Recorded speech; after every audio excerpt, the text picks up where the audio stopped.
All right, welcome back to another Harmonious at Lunch. We have a killer episode lined up today. I'm so excited. We've been having way too much fun before we went live here. Check out the title of this episode, How to Live a Badass Life. And my guest here, Angela, who I'm going to bring on in just a second, coined the phrase badassery backstage. She just trademarked it on the spot. So I don't know if Harmonious at Lunch gets a piece of that, but that is just awesome. So we're going to talk about badassery. We're going to talk about how to be a badass. But real quick, what's going on at What If, what we have going on these days. So today, if you're watching this live, was day one of our next level business boot camp. It's not too late to go register, and we have another one coming up soon. So head on over to whatif.com/navigate. Get your business to the next level in 2024 by applying the harmonious architecture to your business. So enough about us. Let's learn how to be a badass and do badassery. So Angela, welcome to the show. Hi, thank you so much for having me. Yeah, badassery TM. I totally don't know Badassery if that's TM. taken, but I'm taking it. So I didn't search Oh, man. the database or anything. So we gotta find out. All right, so we're gonna keep this episode real quick so she can Yeah, get let's do over it. and look up if that episode is or if that's Okay. trademarked yet. Yeah, got things to do. Priorities, right? We got things to Okay. do. Oh no. So welcome to the show. This is gonna be already too much fun. If you're listening and you don't like having fun, stop listening. Just that's my warning for you right now. So Angela, let's dive in though, because I want to figure out. I definitely want to know how to be a badass. We're Yeah. gonna get there, but where did this all begin for you? Yeah. Well, we were talking off camera, I feel like there were gems in there too. So what's up, everybody? My name's Angela, and I am an empowerment coach that helps millennials bust out of the limiting status quo, the like narrative that makes us feel obligated and doing shit that doesn't work for us so that they can really claim a life that they love and live an honest, true, and joyful life. And that was not my case in my life. I was living a life that I hated. I was going to work. I was driving into work, hating it, having panic attacks, crying in the parking lot, trying to like give myself a pep talk going to my job. And I was like, I freaking hate this. I don't want to do this. And I did that for years because it was like what I was told I should do. I was making six figures. Do you know what I mean? Like on paper, it was like A plus, but in my heart and soul, I was like slowly eroding my spirit and my sparkle. And I wasn't listening to like all the health concerns and the symptoms that were coming up. And I was just like, no, it's fine. I can make this work. I can make this work. And I just like was a good girl, right? All those things I was taught to be like a good kid. It's don't be crazy. Don't be too much. Don't be too loud. And I just kept on keeping on miserably for years and years until my dad died suddenly. And that was the catalyst, like boom, my whole life changed. I was like, you know what? I'm not going to spend 1 second being unhappy and being miserable. And that was the catalyst for me to be like, I don't want this, and to really stand in it, because I knew that if life was precious, I knew that I wasn't going to get my dad back, and his legacy and his joy needed to live through me. And I wanted to do that. I wanted to be happy.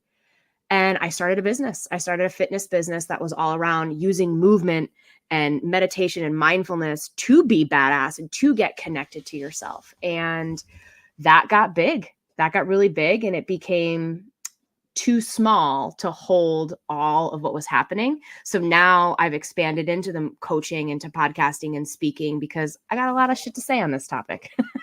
And you're a badass, Yeah. right? And I'm a badass. And I think that's really what badassery is, and being a badass is. It's not forceful. I know you got like, I'm from Boston, you're from Jersey. We got two like tough New Englander, like East Coast people up here, but being a badass isn't being forceful. It's not being aggressive. It's being powerful. And your power comes from being in control of what you want, what you don't want, what your boundaries are, and your actions. And how do I stay in alignment to what I'm going to do and actually show up and do it? Because otherwise I'm full of shit, and now I'm out of alignment, and now I'm like not living a true and honest life. So when you are a badass and you are powerful, you're doing what you say you're going to do, and you're doing what you like love and honor and need in your life, regardless of like how crazy anybody thinks it is, right? Because especially if we're talking to entrepreneurs, you might be the only unicorn in a stable full of horses and everyone thinks you're weird, but you're not weird. You're just in a stable full of horses. You know what I'm saying? Like, you got to go find the other unicorns that can fly and sparkle and shit. So yeah, I think your badassery comes from like that knowing and that relentlessness and tenacity of like, no, this is what I need to do. This is how I'm going to do it. And I don't care what anybody else thinks. And that's what feels right and honest to me. And you have to prove it. And you don't have to prove it. You just have to do it. Hmm.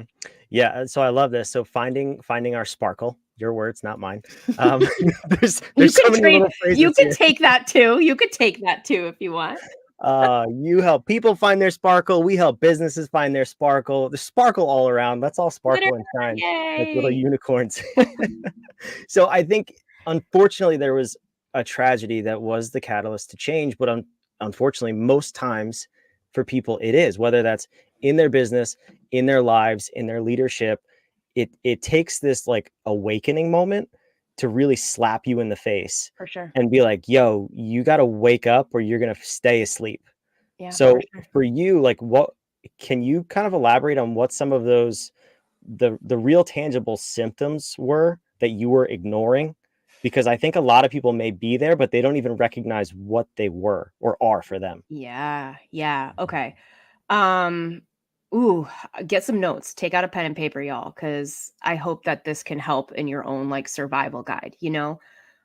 I think listen to it. If you're getting up every morning, and I would say it to myself, I'm like, I don't want to do this. If I had $1 for every time I said I don't want to do this, I mean, you know what I'm saying? I wouldn't even need to work. I wouldn't even need to work. So I think that's number one. Like, what are you saying? How are you talking to yourself? I think knowing what you don't want and where you start to feel like icky. It's like you walk into a place and your shoulders immediately shrug up. You start to like breathe a little bit differently. I think your body will always tell you when situations are not right. So if you slow down a little bit and actually listen to how you're speaking to yourself, to what you say when you walk into a room, to like how your body's responding, I think that can be like a barometer for how things are actually transpiring in your life. And when I wasn't listening to that, panic attacks, big time. Big time. I wasn't sleeping. I would like sweat in the middle of the night. I was getting up having panic attacks at night. I was having panic attacks on the way to work, and like emotional breakdowns. I used to think I was like bipolar and crazy, and I was like going on all these like the big mental health journey. And really what it was is I was just constantly put in situations that compromised me. And I didn't feel good about that. And I didn't have the vocabulary at the time to say that's what it was. But I was just so upset and so angry. That's another one. My anger was off the chain, off the chain. If something went wrong, like I didn't know how to like have a conversation about it. I was just like, what the hell? And like a live wire. So it was anger, it was anxiety. I wasn't listening. Like my face, like I looked tired and old and I don't know, just like a curmudgeon, just like a curmudgeon person. So those are some of the symptoms. I think the anger was the outward reaction, and that's what got me in trouble a lot, because it was always the anger, but the anger was a symptom that something wasn't right. The anxiety was the symptom that something wasn't right. The sweating, the not sleeping through the night, symptom something wasn't right. Right. But my body was trying to tell me that through, those little tiny nuanced things that I wasn't paying attention to. Yeah, and that's so let's use business terms. And that's why we use the harmonious business Mm, architecture. If your company is in harmony, it's harmonious, it sounds good, it feels good, everything's working.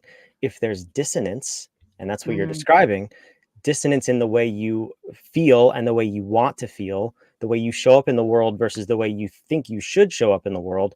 When there's dissonance, there's disease, there's anger, like you said, there's sleeplessness, all these different things. So it's the same with your body and with your business. And it's so important to perform that root cause analysis, to use a stupid consultant term because I'm a stupid consultant, but that's what you have to do. So realizing, A, there's a symptom. I love that. And yeah. recognizing the way you're showing up, and then saying, okay, it's not anger. Anger is not the problem. Like, what's the real root cause here? What is driving this anger? Right.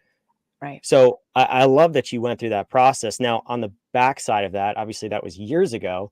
Tell me how you help people through this process now. So let's say I come to you, I want to work with you. What is step one? What are we going to do? So I am also, I love this. I love this. I love this. I'm a neuro-linguistic programming coach. So I have a certification in that, which is basically how do we rewire your brain? How do we take this default operating system that you've gotten throughout your life? And God bless our parents, God bless society, but we've been given messages and in our convoluted thinking throughout our life, especially in childhood, we've picked up on messages and we've told ourselves stories that might not be true or be serving us, but it's just what we interpreted at the time. And these stories and these pathways that we've created in our brain through our own storytelling can be the limiting beliefs and can be the limitations that are showing up that are stopping us from doing the thing that we want to do, from feeling worthy, from feeling lovable, for being confident. You know what I'm saying? So these are the things that I help tackle in my work with my clients and with people who come to me, because I think that's really where it starts. Like, we can create plans and we can do, mantras and all of that, but I think that that's very topical. If you want real sustainable change, then you have to fix the actual root problem and the genesis of where this all started.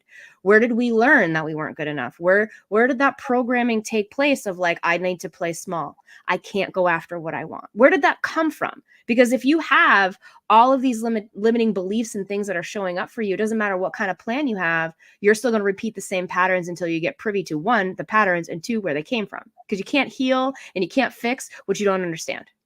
So that's always kind of, and that's, I don't know if that's necessarily step one, but that is the overarching thing on like what you get when you work with me. Well, I think it kind of has to be, right? In order to make any change, Yeah. and we have a whole discipline of business, change management, which we call modify. In order to make a change, you have to realize there's a problem. Yes. And you may not be the one that sees it. It could be in business, it could be your employees, it could be a customer, whatever notification system you have to identify change, Right. you have to realize it's there. And a lot of us as entrepreneurs or just as human beings, we don't realize, I'm sure you didn't really realize what was going on with your sleepless nights, your anger, all this No. other stuff.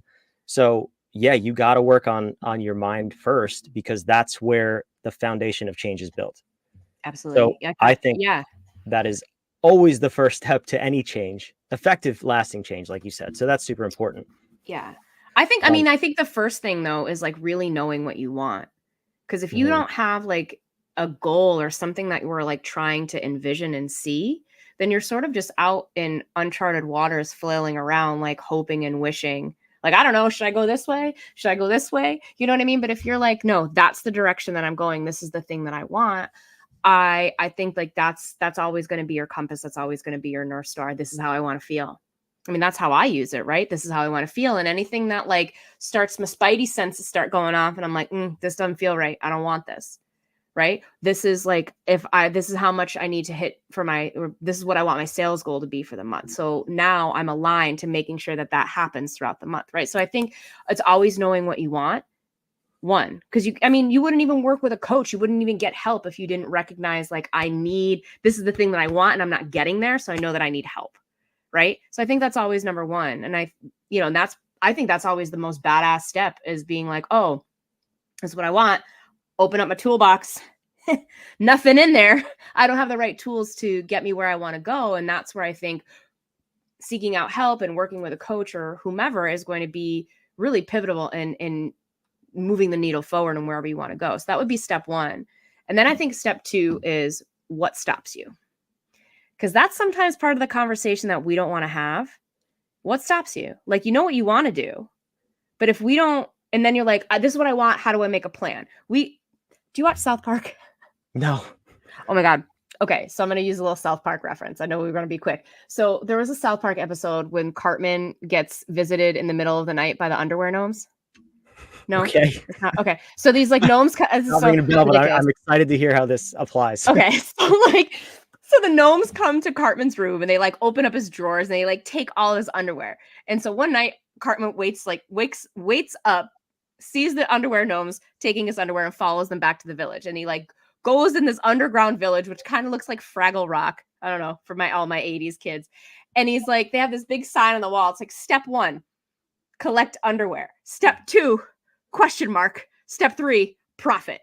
And I think that's sometimes like what we do is we're like, this is what I want. Got to have a plan. But what happens in the in between is what stops us. Where are these limitations? How are we feeling? It's a lot of these like deep uncovering consciousness that cannot be avoided in business. It cannot be avoided in life, because if you don't do this work and heal what you need to heal and fix what you need to fix, this shit is going to start showing up in other ways. It's going to be why you don't hit your sales goal. It's going to be why your business isn't successful. It's going to be why your relationships outside of your business aren't sustainable.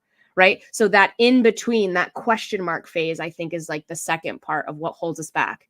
Where are the limiting beliefs? How do I overcome these limiting beliefs so that they don't start running amok in other parts of my world and in my life and in my business?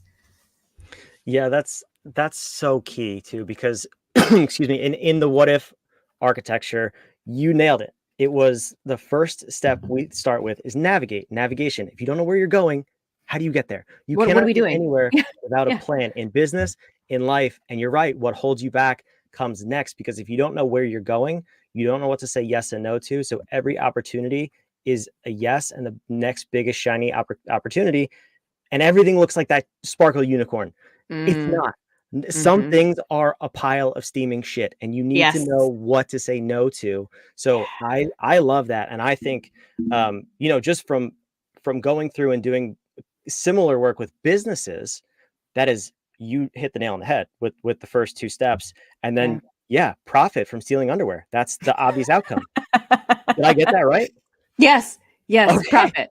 that's Yep. amazing. And I can't remember. I can't remember in the episode. I think it was arbitrary. I don't even know if they defined what the second step was, but I think what I took from that was just how we're running, how to run business, or like what we're missing, that missing part in our life. And that's the thing that we actually need to focus on, is the in between. Because a Yeah. lot of people So come to you, I'm sure, the same way they come to me. They're like, this is what I want to do. Help me get there. and it's never, the problem is never what the real problem is, No, because they don't no. know the where. Right, because I can give you a plan, right? I Mhm, can give you a roadmap to that, but if we're not clear with like what the triggers are, will hold you back, like where you feel your limitations are, and how, and rather than use those limitations as like stopping points, like how do we overcome them? Because everyone's limitations and mindsets are going to be different. So you're going to need something a little bit more personalized to be able to get you to where you want to go. That's like so you can take action. So I think mhm. a lot of these, before you even take action, before you even make your first million, there's so many other behind the scenes shit that needs to happen, of just like clarity and writing and visualizing and healing and like conversations that need to happen before there's actually any action that gets done. Mhm.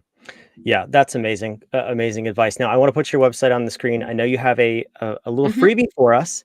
So tell Yes. me a little bit about what that is, and then who should reach out to you and how they can find you.